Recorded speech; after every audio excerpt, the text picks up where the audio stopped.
जिस आदमी का कोई धर्म ना हो, क्या उसे आप अपने घर में घुसने दोगे? वो लोग अच्छे होते हैं जिनका धर्म होता है। भाई मेरा धर्म है कि मैं आपको अपनी माँ समझता हूँ, अपनी बहन समझता हूँ, अपनी बेटी समझता हूँ, तो आप मुझे तो घर में घुसने दोगे क्योंकि मैं धर्म से बंधा हूं। लेकिन क्या ऐसा देश चाहते हो जो धर्म निरपेक्ष हो, जिसका कोई धर्म ना हो? बिना धर्म वाले को लोग अपने घर में नहीं घुसने देते तो देश में कैसे घुसने देंगे? और इस देश को धर्म निरपेक्ष बना दिया नेताओं ने। बोलो हाँ, हमारा भारत धर्म निरपेक्ष है या नहीं? संविधान तो यही कहता है।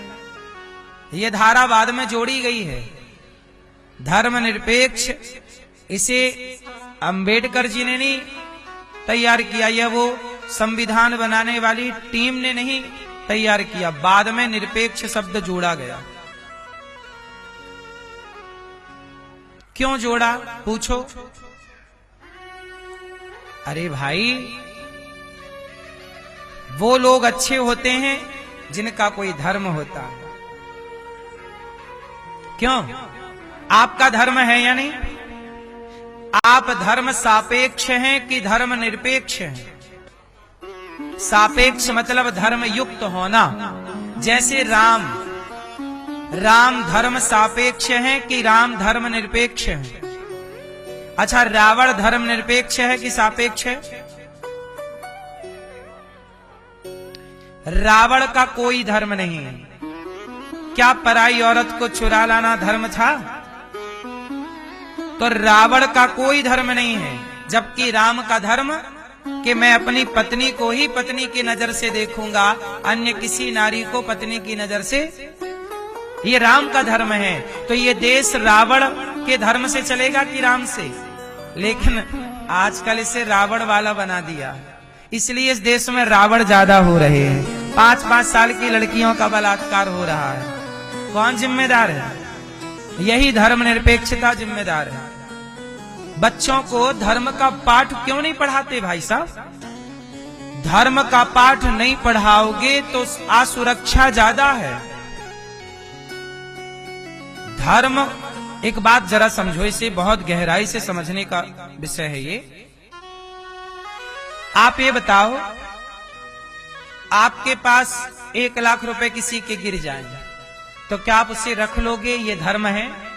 या 1 लाख नहीं 1 करोड़ हो उसे वापस कर देना, क्या धर्म है? रख लेना कि वापस देना? भाई साहब, ये आपके पैसे गिर गए,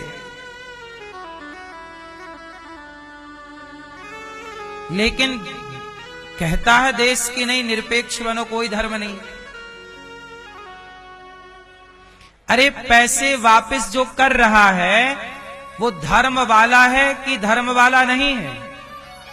अरे धर्म वाला होगा तभी तो वापस करेगा, और धार्मिक नहीं होगा तो रख नहीं लेगा। क्यों मेरी मां? तुम्हारी बहन को कोई अपनी बहन कब मानेगा? जब वो धर्म वाला होगा। आपकी बहन को मैं भी अपनी बहन मानता हूं। क्यों? मेरे पास धर्म है। लेकिन बहुत लोग हैं जो आपकी बहन को बहन नहीं मानते, गलत नजर से देखते, क्योंकि उनके पास धर्म। एक बात सिंपल समझो ना साहब, आप बताओ, आप लोग अपनी बहन को देखते हो, अपनी मां को देखते हो, अपनी पत्नी को देखते हो, ये तीनों नजर एक ही है कि अलग अलग अलग है? अलग अलग है। क्या तीनों दृष्टि एक हो सकती है? जिस नजर से अपनी पत्नी को देखते हो, क्या इसी नजर से अपनी मां को देखा जा सकता है? जिस नजर से पति को देखते हो, क्या वही नजर से पिता को देखा जा सकता है? अलग अलग है ना? ये बताओ, ये अलग अलग किसने कहा कि अलग देखो? किसने कहा? यही है धर्म साहब। धर्म ही कहता है कि पत्नी को कैसे देखना है और मां को कैसे देखना। ये धर्म, यही धर्म है। और आज इसी धर्म को नष्ट कर दिया कुछ लोगों ने, धर्म निरपेक्ष बना दिया इस देश को। अरे धर्म सापेक्ष बनाओ साहब, अपने बेटे को धर्मवान बनाओ कि बेटा धर्म कहता है कि अपनी पत्नी को ही पत्नी की दृष्टि से, अन्य किसी नारी को, आपसे उम्र में बड़ी हो तो वो माँ है, बराबर की है तो बहन है, छोटी है तो बेटी है, यही धर्म कहता है। धर्म कहता है कि पराई नारी उसे माँ, बहन, बेटी के रूप में देखना चाहिए। बोलो हाँ। पुरुष को बड़ा है तो पिता, भाई, और छोटा है तो पुत्र। 3 दृष्टि पुरुष के लिए और 3 दृष्टि नारी के लिए, यही धर्म है। लेकिन अब इस धर्म की बात कहां पढ़ाई जा रही है स्कूलों में? काश ये बात धर्म की पढ़ाई जाती तो जिस बेटी का बलात्कार हो रहा था, शायद उस बेटी पर बलात्कारियों को थोड़ा तरस आ जाता। तरस कब आता? जब उनके अंदर धर्म होता। धर्म मर गया ना, मार डाला आज की शिक्षा ने धर्म को। आज की शिक्षा हत्यारिन है। किसकी? धर्म की। आज की शिक्षा ने बच्चों को शिक्षित तो किया पर धर्म से दूर कर दिया। और धर्म का मतलब आप लोग पूजा पाठ मत समझिएगा। धर्म का मतलब मंदिर जाना, पूजा करना, यही धर्म नहीं। यहां तक कि हमारे यहां खाने में भी धर्म है। क्या खाएं, क्या ना खाएं। मांस खाना अधर्म है, सात्विक खाना धर्म है। पराई नारी को देखना भी धर्म है। किस तरह से देखा जाए? मां के रूप में देखना धर्म है कि गलत दृष्टि से देखना धर्म है? अब यहां डिसाइड करना होगा। हमारे यहां आंख भी धर्म की दृष्टि देखती है।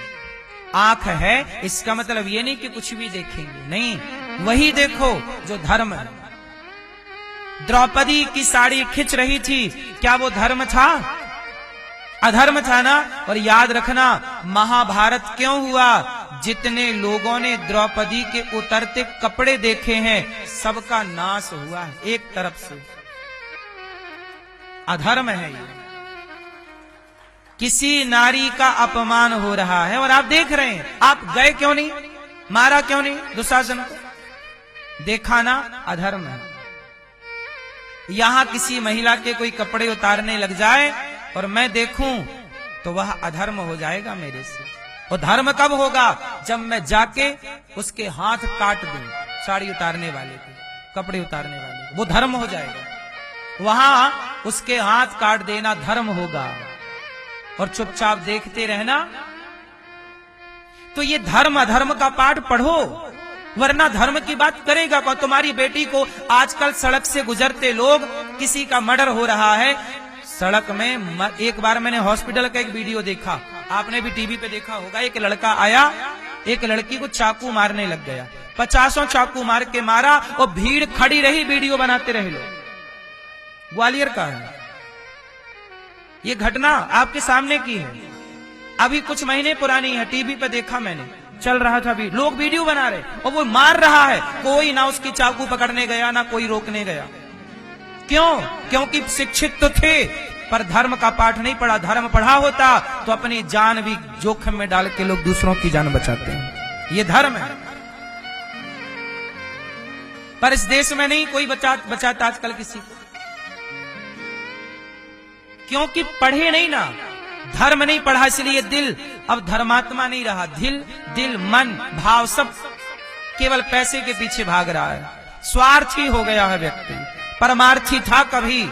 पहले के लोग, राजा हरिश्चंद्र बिक गए सत्य के लिए। राजा शिवी नाम के एक राजा थे, उनकी गोद में वो बाहर बैठे थे, सभा लगी थी, सर्दियों का मौसम था, सभा धूप में लगी थी। तो वहां से एक पक्षी मारने वाला जो बहेलिया होता है ना, जंगल से पक्षी इकट्ठा करता है, उसके पिंजरे से एक पक्षी उड़ गया। पिंजरा खुल गया, पक्षी पकड़ा उसने जंगल में, तो पक्षी उड़ गया। उड़ के ना राजा शिवी की गोद में जाके बैठ गया। एक पक्षी आया और शिवी की गोद में आ गया। तो बहेली आया, महाराज मेरा पक्षी लौटाओ। ये मेरा पक्षी है। राजा बोले देख, भले तेरा है पर मेरी गोद में आया, इसलिए अब वो मेरा है। तू ले जाएगा उसे मार देगा, और मारने वाले से बचाने वाला बड़ा होता, मैं नहीं दूंगा। तू मार देगा, और ये मेरी गोद में आया है और मैं राजा हूं, और राजा का धर्म है कि वो सबकी रक्षा, तो मैं नहीं देता। बहेलिया बोला महाराज ये तो अन्याय है, आप राजा हैं, न्याय कीजिए महाराज, ये पक्षी मेरा है, मेरे पिंजरे से उड़ा, आप बताइए न्याय क्या कहता है। राजा बोले न्याय तो यही कहता है कि तेरा है तो तेरा है, लेकिन मेरी गोद में आया है बेटा, मैं क्या करूं।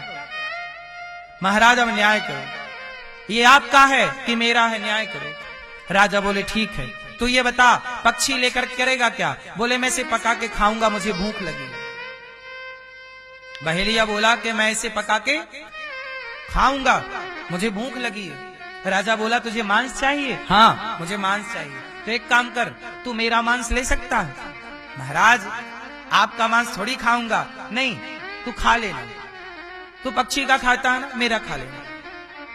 नहीं महाराज, नहीं नहीं नहीं, मेरा न्याय है, तुझे मांस चाहिए तो पक्षी का क्यों, मेरा ले। ये पक्षी मेरी शरण में है, मैं नहीं देता। एक तराजू बांधी गई, पक्षी को एक पलड़े में रखा गया ये पक्षी, और दूसरे पलड़े में राजा ने अपना छाती काट दी। ये पुराणों की कथा है, इतिहास में घटी सच्ची घटना। छाती का मांस काट के रखा, पर वो पक्षी का वजन ज्यादा था। दूसरी छाती काटी, इस तरफ काटा, फिर पेट काटा, फिर भुजा काटी। भैया उसने पांव काट दिए, जांघ का मांस काटा, पर वो मायावी पक्षी था, राम जाने क्या था, वजन उसका बढ़ता गया। अंत में राजा ने तलवार उठाई और अपनी गर्दन एक, अब जरा सोचना, इमेजिन करो कि आपकी गोद में एक पक्षी आया और उसके लिए आप अपनी गर्दन काटने को तैयार हैं। है इस धरती में कोई इतना ईमानदार? है कोई धरती पे इतना दयावान जो दया की बात करते हैं? वो खुद बकरा खा रहे हैं, वो खुद पक्षी खा रहे हैं, मुर्गा खा रहे हैं, और बात दया की कर रहे हैं। राजा ने जब गर्दन काटना चाहा तो पक्षी नहीं, पक्षी से भगवान प्रकट हो गए। बस कर भाई बस कर। राजन उसका शरीर उसे लौटाया, उसका हृष्ट पुष्ट हुआ। कहा वाह राजा, ये धरती में करोड़ों लोग आए, करोड़ों गए, पर आप जैसा कोई नहीं, जिसने एक पक्षी के लिए इतनी दया कि अपना इतना बड़ा राजा चाहता तो किसी नौकर चाकर से कह देता तू दे दे। नहीं, मैं क्यों किसी नौकर चाकर की भी हत्या करूं, क्यों किसी को कष्ट दूं अपने कारण। ऐसे राजाओं का ये भारत रहा है मेरी माँ। इतना दया, इतनी दया, ये दया कब कब आएगी? आज लोगों के अंदर की दया मर गई। पक्षी पर दया तो छोड़िए, आजकल के बेटे को अपनी माँ पर दया नहीं आती। दया आती तो भला बेटे के होते कोई माँ वृद्धाश्रम में कैसे होती। आज की शिक्षा ने दया मार डाली, दया की हत्या कर दी। किसने? आज की आधुनिक शिक्षा ने, आज की आधुनिक शिक्षा ने धर्म की हत्या कर दी। आज की आधुनिक शिक्षा ने सत्य की हत्या कर दी। आज आप बताइए कितने लोग सच बोल रहे हैं? आपकी गली, मोहल्ले, परिवार में कितने सत्यवादी हैं? पहले के लोग सत्य बोलते थे, प्राण जाए पर। पहले के लोग सत्य पढ़ते थे, सत्य जीते थे। आज के लोग झूठ पढ़ते हैं, झूठ जी रहे हैं। आज की शिक्षा हत्यारिन है, जिसने सत्य का गला घोंट दिया। बोलो हाँ। आपको पता है जितने कोर्ट कचहरी में केस चलते हैं ना, उसमें 80% गलत लोग केस जीत जाते हैं पैसे के बल पर। पता है आपको ये बात? हाँ? ये सच है कि झूठ है? ये बात तो सच है, लेकिन जीत कौन रहा है? जीत झूठ रहा है। और सच, यही गीता में भगवान ने कहा कि परित्राणाय साधूनां विनाशाय च दुष्कृतां धर्म संस्थापनार्थाय संभवामि युगे युगे। जब जब होय धर्म की हानि, यदा यदा ही धर्मस्य ग्लानिर्भवति भारत, अभ्युत्थानम धर्मस्य तदात्मानम सृजाम्यहम्। जब जब हो ये धर्म की हानि, बाढ़हि असुर अधम अभिमानी, तब तब धरि प्रभु विविध शरीरा। जब जब धर्म की हानि होती है, ये धर्म की हानि क्या है? यही तो हानि है कि झूठ जीत रहा है, सच हार रहा है। यही तो हानि है साहब। इस देश में खुलेआम भ्रष्टाचार है। कितने लोग इस बात के साक्षी हैं कि भ्रष्टाचार हमारे भारत में है? कौन कौन जानता है कि भ्रष्टाचार है? जो जानते वो हाथ उठाएं। भ्रष्टाचार है। क्या ये बात नेताओं को पता नहीं है? क्या मुख्यमंत्री जी को पता नहीं है? क्या राष्ट्रपति जी को पता नहीं? क्या प्रधानमंत्री जी को पता नहीं? फिर भी हो रहा है। क्यों हो रहा है? क्योंकि शिक्षा ने हत्या कर दी सत्य की। झूठ का बोलबाला सब जान रहे हैं, रोके कौन? तुम भी खाओ हम भी खाएं, मिल बांट के खाते हैं। चोर चोर मौसेरे भाई, कौन बोलेगा? गौ हत्या होना सही है गलत है? हो रही है इस देश में, कौन बोल रहा है? किसे फर्क पड़ रहा है? खाओ तुम भी गौ मांस, खाओ तुम भी, और गौ मारने का जो पैसा मिले उसकी रबड़ी खाओ, मिलवाट के खाओ। क्योंकि तुम्हारी मां थोड़ी मर रही है, गाय माता मर रही है। तुम्हारे गर्दन पे थोड़ी तलवार चल रही है, गाय के पे चल रही है। तुम्हारा क्या बिगड़ना है?